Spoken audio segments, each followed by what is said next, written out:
Chapel Hill players as offside is called against Chapel Hill. These Tigers are playing both ways. You got Caleb Colson out there going both ways. Ben Kelly's a wide receiver on offense. He's a cornerback on defense, so it should be easier. Orange declined the offside penalty against Chapel Hill. McKinley will try the extra point from 20 yards. It's up, and it is good. Cisco. So Francisco gets it again. And just like that, Orange now has, so far this season, 89 points in the first quarter. The opponents have just 16, and we are just now halfway done with the first quarter, and Orange leads 28-0 here on HillsboroSports.com. Stay with us.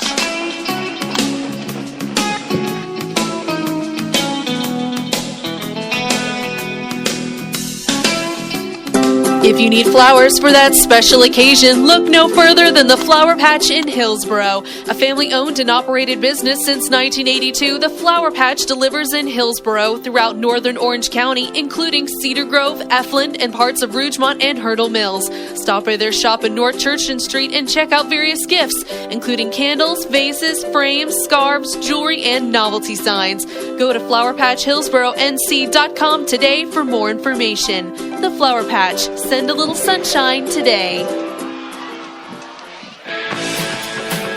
Line drive kickoff taken by Ben Kelly at the 10, crosses to the 15, up the middle 20. He stumbles and goes down at the 25. Peyton Wilson ran down the field and tripped him up. And just 6 minutes and 33 seconds into this game, Orange is up 28-0. And keep in mind, a running clock starts once a team has a 42-point margin in terms of scoring, so we're headed right toward that, possibly by the end of this quarter. Chapel Hill will start out at its own 25 as the wind continues to swirl on a chilly night. Temperatures this week, in fact, just 48 hours ago at 86 degrees. Handoff up the middle, and that's Jake Johnson getting the call. The fullback rumbles up the middle past the 30, and Jake Johnson is ahead to the 31. Yeah, for Chapel Hill, you just try, like I said last drive, you're just trying to pick up the pieces, get one first down, and let's go from there. So second down 4. And it'll be second down and 4 coming up with 5 minutes remaining. Orange has 21 in there. Chase Torrain now is a nickelback. Eli Haithcock's playing as free safety. Eli's really moved back and forth between linebacker and free safety. He's got 3 picks this year. Stow under center. It looked like the left tackle moved early, 5 yards here against the Tigers. Yeah, and Orange's front, I guess front 3 and Peyton Wilson and Farrington, those guys, they get a lot of pub. But Orange's defensive backfield's played really good this year with Alex Long. There's Eli Haithcock. Eli goes, I'm not sure about his height. He's 6'3". He's a long 6'3", too. And they've got Keyshawn Thompson, Rodney Brooks, actually the backup quarterback's been playing a lot of cornerback now. As Coach Moser is kind of mixing and matching, and finding holes and people to fill them. But the defensive backfield has done really well this year. And now Farrington goes off the field. Haithcock moves up to linebacker. On second down and 9, here's Stow cranking up near sideline pass. Slips through the hands, but Colson juggled it everywhere. Finally hauled it in. By the time he did, the Orange Shirts surrounded him and dropped him to the turf. First man to get there was the aforementioned Rodney Brooks. Colson, give him credit, though. He got the catch, and it's good for no gain. But he got a catch. You got to look for positive when you can. It's actually a good catch because Brooks was right there on him, and he bobbled the ball for a little bit and grabbed it right before some help came over to negate possible deflected interception. I'll take that back. You got 1 yard. He got one. He got one out of that. So it'll be 3rd and 9. Again, Stow will operate out of the pistol. His younger brother plays on the JV team. Stow will step to the left, crank it up far sideline, incomplete. He was looking for Johnson, and on coverage was Beasley. And it'll be 4th down, and is the 4th 3 and out for this Orange defense. And Orange looks like it's going to extend its streak now. 16 consecutive quarters without giving up a touchdown. Well, and that right there, that was a little rollout to the left right there. And you want to put Stow in motion, a kid who looks like he can move pretty good. And it was the right call, bad results. A running back for Chapel Hill. You got to make those plays. You got to make that catch to give your just offense a chance for anything to happen. They're just Chapel just missing on all. So you fire on all cylinders, you miss on all cylinders sometimes. That's the case here. Colson will punt it away. Wind has died down a little bit. Good punt by Colson. By far his best of the night, and it's going to lead to our first Orange snap in Orange territory. Ball goes out of bounds at the Panther 41-yard line. This will be the first play from scrimmage tonight run in Orange Real Estate. Yep, man, we'll see what happens right here. And once again, with Chapel Hill's defense, I see a couple of the big guys right there clapping. And really, this game's 28-0, but they really haven't had an opportunity to have the situation like this where they don't feel like, they got 1 foot in the grave when the other team gets the ball. 1 foot in the grave when the other team has the ball. Coming this year from Iron Maiden. Listen to that. Yeah, that was one of Johnny Cash's last songs. Exactly. That was a good one. Yeah. Beasley in motion. Pascal takes off up the middle past the 45. And there's Morgan Pascal's first carry of the night. The 6'2 sophomore rumbles ahead just shy of midfield. Kareem Patillo comes over on the stop, and Pascal winds up with 7. There goes to the right. It's my best Johnny Cash. That's all I got. I heard a parody one time of him singing Back in Black, and it actually sounded very much like him. It sounded like he should have done that. Well, I've always said when I hear Johnny Cash's voice, I always look up for some reason. I don't know why.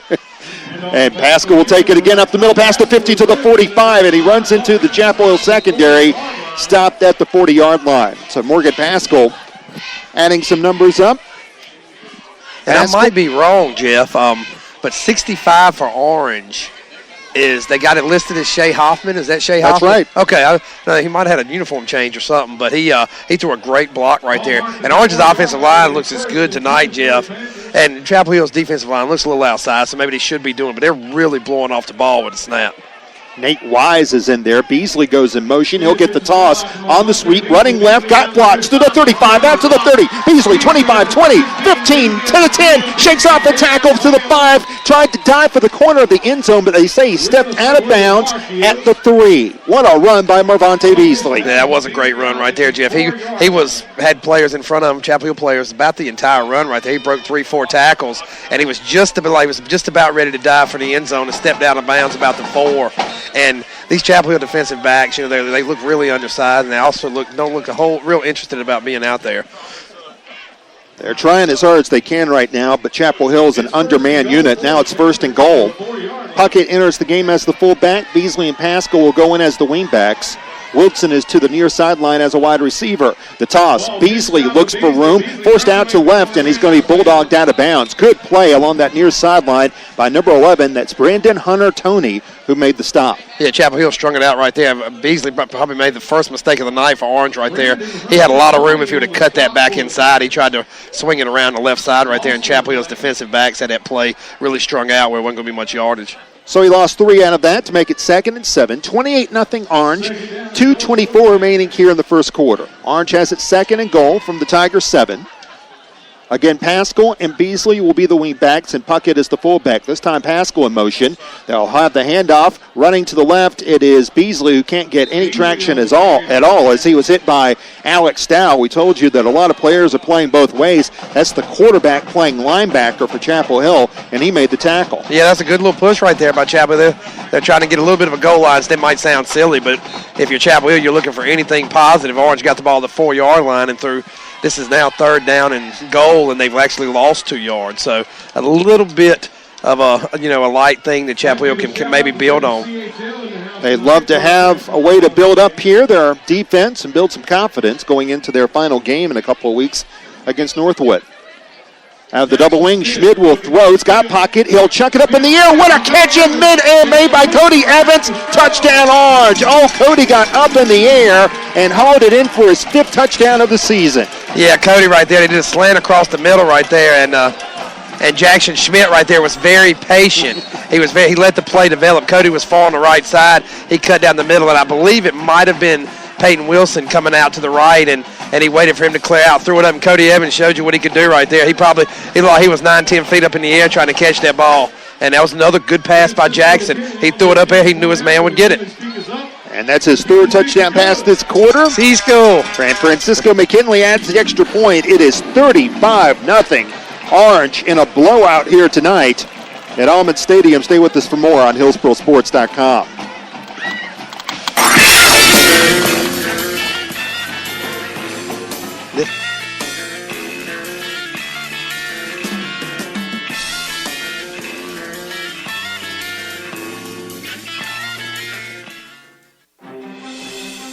Count on the experts at Goss Pump Specialists For all your filtration system and well pump installation needs, Goss Pump Specialists has been serving Durham and surrounding areas for over 65 years. They install all types of well pumps and filters, including reverse osmosis systems. They also sell, install, and service a complete line of quality water softening and conditioning equipment, including chemical-free filters. Mention this ad, and you'll get $50 off your next project. Call Goss Pump Specialists at 919-477-3222. That's 919-477-3222. Or go online at GossWellPumpSpecialists.com.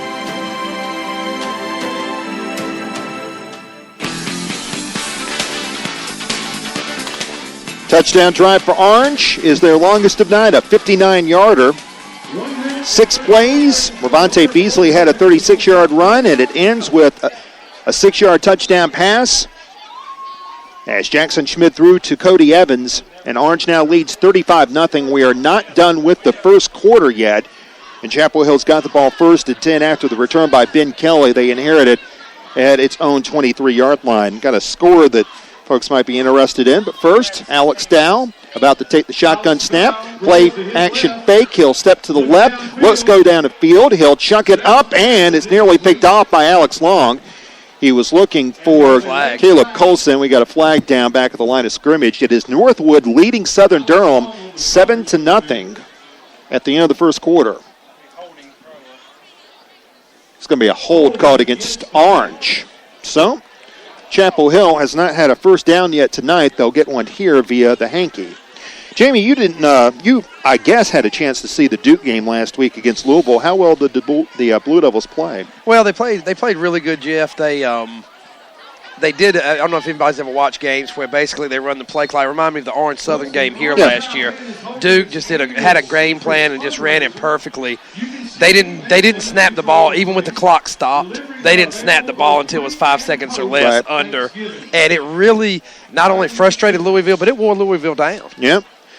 Here's Stout throwing near sideline. That ball sailed on him, and again he's throwing into the wind, and it's overthrown. Rodney Brooks was on coverage, and that's one of the things about a David Cutcliffe team. You just can't pencil them in for a blowout anymore. Yeah, that's right. And the thing against Louisville, which I was, being a Duke fan, I think I watched the whole second half. I had the game videoed, and I went back and watched the rest of it later. But, I was thinking Louisville, let's just keep this respectable. Yeah. But, a coach like David Cutcliffe gets you to believe you can win. And I'm not sure the percentage, but it's a high percentage of sports success is believing that you can do it. And that's the biggest thing I see with Duke's football program when they come into something like that. But they did a really, Louisville's got a good team, and the Jackson kid's unreal. The quarterback, sure. He's unreal. But at the end of that ball game, Louisville was completely give out. And I think if not for roughing the punter call, which was a sack of I'd have loved to see Duke have the ball with a chance to win it because Louisville's defense was completely give out. Yeah. David Cutcliffe made his feelings about that known. I saw Bobby Petrino dub that game as a hard day of work, put it mildly. Second down after a penalty called against Chapel Hill for illegal procedure and throw to the far end of the field. That is incomplete. He was looking for Javon Wells, and it'll be third down coming up. Orange leading 35-0 here in the first quarter. Now, did you say that Bobby Petrino said what was a hard day at work? It was a tough day of work. Oh, I guess it was kind of like riding his motorcycle, wasn't it? There was, I don't want to. She just jumped on. I don't know who she was. Yeah. It'll be third down and 15.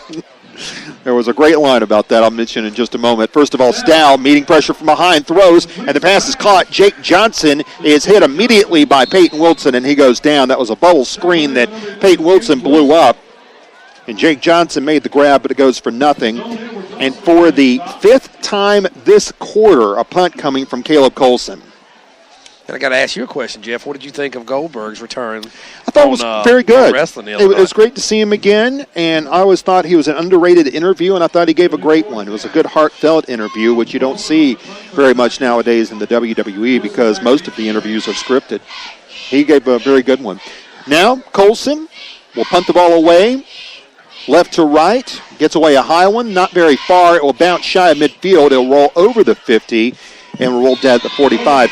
We have new orange checkerboard paint in the end zones. The end zones tonight are painted, and it's very similar to what you would see at Neyland Stadium for the Tennessee Volunteers. Yeah, I was going to say, thank Tennessee when you